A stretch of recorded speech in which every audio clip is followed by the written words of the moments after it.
Ankusam Media Cinema Corner 2025 வழங்கும் short film festival. Our main sponsor Black Thunder. Welcome to Angusam cinema. நான் தான் உங்க விஜிடிக்கு பேசிட்டு இருக்கேன். இன்னைக்கு நம்ம ஷோல எந்த படத்தை பத்தி பேச போறோம் அப்படின்னா, பாபி சார் உண்மையிலே திட்டிருக்கா ஆர் இஸ் இட் ஓவர்? நம்ம எல்லாருமே ஒரு ஆர்வமா சில படத்தை போய் பார்ப்போம். அந்த படம் மொக்கையா இருக்கும். சில படம் எதிர்பார்ப்பே இல்லாமல் போய் பார்ப்போம். அந்த படம் பார்த்தோமா பயங்கர பிரம்மாண்டமாகவும் ஒரு நல்ல சூப்பரான ஸ்டோரியும் இருக்கும். இது மாதிரி தான் பல விதமாக பல வகைகளில் சினிமாவோட கதைகளும் அமைஞ்சிருக்கு. அது மாதிரி தான் நம்ம மக்களும் சில விஷயத்துல எதிர்பார்ப்பு இல்லாமல் போறது ஜெயிக்குது, எதிர்பார்ப்போட போறது ஏமாற்றத்தை கொடுக்குது அப்படின்ற மாதிரி தான் இருக்கு. இந்த படத்தோட டைரக்டர் யாருன்னு பார்த்தீங்கன்னா பிரவீன் கே. இவர் இதுக்கு முன்னாடி என்ன எரிந்தால் மேனகா இந்த படங்கள்ல வந்து அசிஸ்டன்ட் டைரக்டரா இருந்திருக்காரு. ஸோ இவரோட படைப்புகள் எப்படி இருக்கும் அப்படின்றத தான் போய் பார்க்க போயிருந்தோம். அதுவும் இல்லாமல் குறிப்பா இதுல விஷ்ணு விஷால் தயாரிப்புல விஷ்ணு விஷால் நடிச்சிருக்காரு ஒரு போலீஸ் ஆஃபீஸரா. எல்லாம் வெறும் ஆரம்பம் மட்டும்தான். ஸோ போலீஸ் ஆஃபீஸர் அப்படிங்கிறப்ப இவரோட நடிப்பு ராட்சசன்ல பார்த்துருப்போம். ஒரு போலீஸ் ஆஃபீஸரா ஒரு கிரைம் த்ரில்லர் படத்துல எப்படி பண்ணியிருப்பாருன்ட்டு. ஸோ இதுவும் அது மாதிரி தான் ஒரு கிரைம் த்ரில்லர், ஒரு சீரியல் கில்லரை கண்டுபிடிக்கக்கூடிய ஒரு படம் அப்படின்ற மாதிரி ஒரு ஆர்வத்தில் நம்ம போய் பார்த்தோம். ஆரம்பம்னா beginning of what? இந்த படத்தோட கதைக்களம் ரொம்ப அருமையா அமைஞ்சிருக்கு அப்படின்ற மாதிரி சூப்பரா நரேட் பண்ணிருக்காங்க. பட் இந்த படத்துல என்னென்ன நடந்திருக்குது அப்படிங்கிறத போக போக நம்ம பார்க்கலாம். அதாவது இந்த படத்துல ஓப்பனிங் சீனே பாத்தீங்கன்னா ஒரு சேனல்ல லைவ் ஸ்ட்ரீமிங் பண்ணிட்டு இருப்பாங்க. இவங்க சார் தான் அந்த லைவ் ஸ்ட்ரீமிங்குள்ள டைரக்டா போயிட்டு இவரு யாருன்னா நம்ம செல்வராகவன் உள்ள போய் பேசுவாரு. செல்வராகவன் உள்ள போய் பேசிட்டு அங்க இருந்த ஹீரோவை ஷூட் பண்ணிட்டு நான் இந்த லைவ் ஸ்ட்ரீமிங் டோட்டலாவே நான் தான் பேச போறேன் அப்படின்ற மாதிரி அவர் ஒரு விஷயமா சொல்ல போறாரு. சொல்லிட்டு நான் தான் இந்த சீரியல் கில்லர். இந்த சீரியல் கில்லர்ல என்னோட ஒரிஜினல் நேம் நாராயணா, ஆனா புனை பெயர் அழகர் அப்படின்ற மாதிரி வச்சுக்கிட்டு, ஸோ அழகர் அவர் வந்து இந்த படத்துல வந்து ஒரு மிகப்பெரிய ஒரு ரைட்டர். அவர் வந்து தோல்வி அடைந்த ஒரு ரைட்டர், ஒரு எழுத்தாளர் அப்படின்ற அவரு ஒரு 4-5 புத்தகங்கள் எழுதியிருக்காரு. அந்த புத்தகங்கள் பெருசா பேசப்படலை, எல்லா இடத்துலயும் ஒரு மதிப்புள்ள குப்பை மாதிரி தூக்கி போட்டாங்க அப்படின்ற ஒரு ஆதங்கத்திலையும் வெறித்தனத்திலையும் நேரடியாக இங்கே வராரு. நான் அடுத்தடுத்து ஒரு 5 கொலைகள் பண்ண போறேன், அந்த 5 கொலைகளும் நீங்க தான் கண்டுபிடிக்க போறீங்க. அந்த 5 கொலைகளுக்குமே பாத்தீங்கன்னா டெய்லியும் கொலை பண்றதுக்கு முன்னாடி 1 ஹவருக்கு முன்னாடி உங்களுக்கு இன்ஃபர்மேஷன் கொடுப்பேன். முடிஞ்சா நீங்க யாருன்னு கண்டுபிடிங்க, பேரோட நான் சொல்லிடுவேன், நீங்க யாருன்னு கண்டுபிடிங்கன்ற மாதிரி போலீஸ்க்கும் மீடியாவுக்கும் சவால் விட்டுருவாரு. கொலை நடக்கிறதுக்கு சரியா 1 மணி நேரம் முன்னாடி கொல்ல போற கேரக்டர் பேரை வெளிப்படுத்துவேன். சரி ஓகே அப்படின்ற மாதிரி எதுனா, சரி அவர் தானே சீரியல் கில்லர், வாடா உடச்சு போய் அவரை இது பிடிச்சி காப்பாத்திரலாம் மற்றவங்கலாம் அப்படின்ற மாதிரி பிளான் பண்ணி போகும்போது என்ன பண்ணிடுற, அதுலதான் பெரிய ட்விஸ்டே இருக்கு. நம்ம தமிழ் சினிமால பார்க்காத ஒரு விஷயம் என்னன்னா, சீரியல் கில்லர் அப்படின்ற ஒரு ஆளு உயிரோட இருந்து தான் எல்லாத்தையும் கொண்டு பார்த்து அதுக்கப்புறம் கடைசியா தான் அவரை கண்டுபிடிப்பாங்க. ஒன்னு அவரை அரெஸ்ட் பண்ணுவாங்க, அவரை கொலை பண்ணுவாங்க. ஆனா இந்த படத்துல பாத்தீங்கன்னா சீரியல் கில்லரா இருக்கிற மிஸ்டர் நம்ம செல்வராகவன் என்ன பண்றாருன்னா, தானாவே ஷூட் பண்ணிட்டு சூசைட் பண்ணிட்டு போயிடறாரு.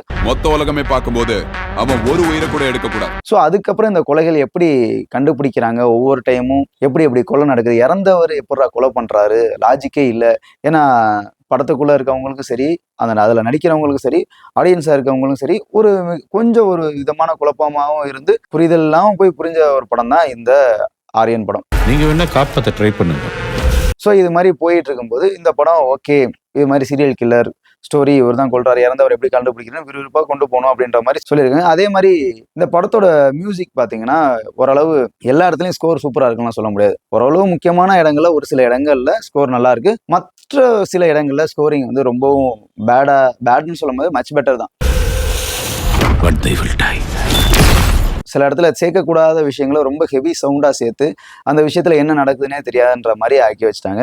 ஸோ இப்போ இந்த படத்தோட ஸ்டோரி இதுதான். ஒரு போலீஸ் ஆஃபீஸர் ஒரு சீரியல் கில்லரை எப்படி கண்டுபிடிக்கிறது, அதாவது செத்த சீரியல் கில்லர் அடுத்தடுத்து கொல்ல போறவங்களே எப்படி கண்டுபிடிக்க போறாரு அப்படின்ற ஒரு விஷயம் தான் இந்த படத்தோட ஸ்டோரி. அந்த போலீஸ் ஆஃபீஸர் யாருன்னா அவரு விஷ்ணு விஷால் கொடைக்கானல்ல ஏற்கனவே ஒரு இது மாதிரி சீரியல் கில்லர் ஸ்டோரி எல்லாம் நிறைய கண்டுபிடிச்சிருக்காரு. ஸோ அதனால அவரை இந்த கேஸ்க்கு போடுறாங்க.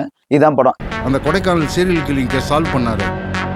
இந்த படத்தோட பெரிய மிஸ்டேக் என்ன அப்படிங்கிறதுக்கு உள்ள வருவோம். ஸோ இந்த படம் அப்படின்றப்ப நம்ம ஆரம்பத்திலேயே ராட்சசன் படத்தை பார்த்துட்டு நிறைய பேர் எதிர்பார்ப்போட போயிருப்பீங்க. இதை நான் சொல்லக்கூடாது, இருந்தாலும் நான் சொல்றேன், எதிர்பார்ப்போட போயிட்டு ஏமாற்றத்தை கொடுத்த படம் தான் மிகப்பெரிய ஏமாற்றம்னு சொல்லலாம். ஏன்னா இந்த படத்துல வந்து ஒரு சீரியல் கில்லர் ஒரு விஷயத்த கொலை பண்றாரு, அதுவும் உயிரோடு இல்லாமல் இறந்தவர் ஒரு ப்ரீ பிளான்டா எல்லா இடத்துலையும் பிளான் பண்ண டைமிங்ல வீடியோ டெலிகாஸ்ட் ஆகுறது, ஒரு டைம் டெலிகிராமில், ஒரு டைம் சீரியல்ல, ஒரு டைம் டைரக்டா சிக்னல் வீடியோஸ்ல, இது மாதிரி எல்லாம் டெலிகாஸ்ட் ஆகும்போது ஓகே சீரியல் கில்லர் பயங்கரமா கொண்டு போயிட்டு இருக்காங்கடா அப்படின்ற மாதிரி தான் நம்மளுக்கு தோணும். ஆனா இந்த இடத்துல பாத்தீங்கன்னா ஒவ்வொரு இடத்துலயுமே நிறைய ஜம்ப்ஸ் இருக்கு. 1 மணி நேரத்துல சிட்டி பூரா அனௌன்ஸ் பண்ண பேரை வச்சிருக்கிறவங்கள ஃபில்டர் பண்ணி ஐடென்டிஃபை பண்ண முடியாது சார்.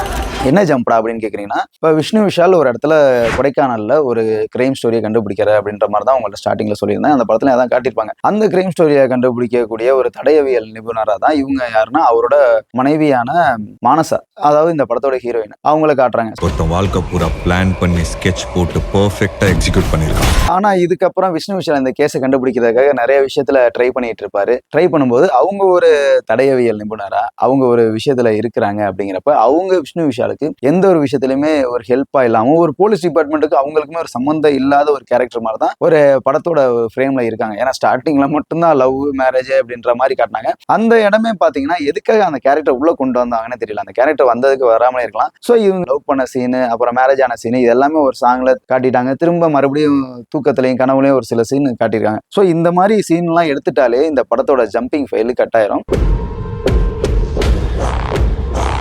மற்றபடி படம் ஒரு ஃப்ளோவா போகுன்ற ஐடியா என்னோட ஐடியா இருக்குது. இதை தாண்டி ஒரு சில விஷயங்கள் சொல்லணும் அப்படின்னா லாஜிக்கே இல்லாத ஒரு சில விஷயங்கள்லாம் நம்ம எல்லாருமே டெலிஃபோன் எல்லார் வீட்லையும் இப்பெல்லாம் இல்லை, ஒரு சில வீடுகள்ல தான் இருக்குது, முக்கியமா ஆஃபீஸில் இருக்கும். அதை தாண்டி இந்த ஒருவா காயின்லாம் பார்த்தீங்கன்னா பல வருஷம் ஆச்சு அதெல்லாம் நான்லாம் பார்த்து. எனக்கு தெரிஞ்சு திருச்சியில் ஒரே ஒரு இடத்துல நான் பார்த்துருக்கேன், ஒரு காலேஜுக்குள்ளே இருக்குது, அது பேருக்கு சும்மா வச்சிருக்காங்க. மற்றபடிலாம் எந்த இடத்துலையும் ஒருவா காயின் கிடையாது. அதுவும் அந்த எஸ்டிடி பூத்துக்குள்ள அந்த ஒருவா காயினை வச்சு பேசுறது ஒரு லாஜிக்கே இல்லாத ஒரு விஷயம் தான். பட் அது வெறும் ஒரு டீகாய்.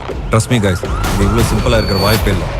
ஃபர்ஸ்ட் இந்த இவர் தான் கொலைகாரன் அப்படின்ற மாதிரி அவரே டைரக்டா இன்டர்வியூ கொடுத்துருவாரு. இன்டர்வியூ கொடுத்ததுக்கு அப்புறம் மற்றவங்களுக்கு ஒருத்தர் கனெக்ஷன் இருக்க மாட்டாங்க. ஆனா இந்த படத்தோட கிளைமேக்ஸ்ல ஒரு விஷயம் சொல்ல போறது என்னன்னா, இவரு டைரக்டா ஒரு சிலர்கிட்ட வேற அடையாளத்துல ஒவ்வொரு முறையிலையும் இவரு நெருக்கமான ஒரு உறவுல நெருக்கமான ஒரு ரிலேஷன்ஷிப்ல ஃப்ரெண்ட்லியா இருந்திருக்காரு அப்படின்ற மாதிரி காட்டியிருப்பாங்க. ஸோ அப்படி காட்டும் போது இவங்க என்ன பண்ணிருக்கலாம், இது மாதிரி செல்வராகவன் தான் டைரக்டாவே சீரியல் கில்லர்னு ஒவ்வொரு டைம் வீடியோ போட்டு காட்டிடுறாரு. ஸோ இவர் என்கிட்டயே ஆல்ரெடி நிறைய டைம் பேசியிருக்காரு சார், இது மாதிரி கண்டினியூ ஃபாலோ பண்ணியிருக்காரு அப்படின்ற மாதிரி சில விஷயங்களை அவங்களே சொல்லியிருக்கலாம். ஏன்னா அந்த மாதிரி விஷயங்கள்ல நிறைய டிராபேக் இருக்கு படத்துல.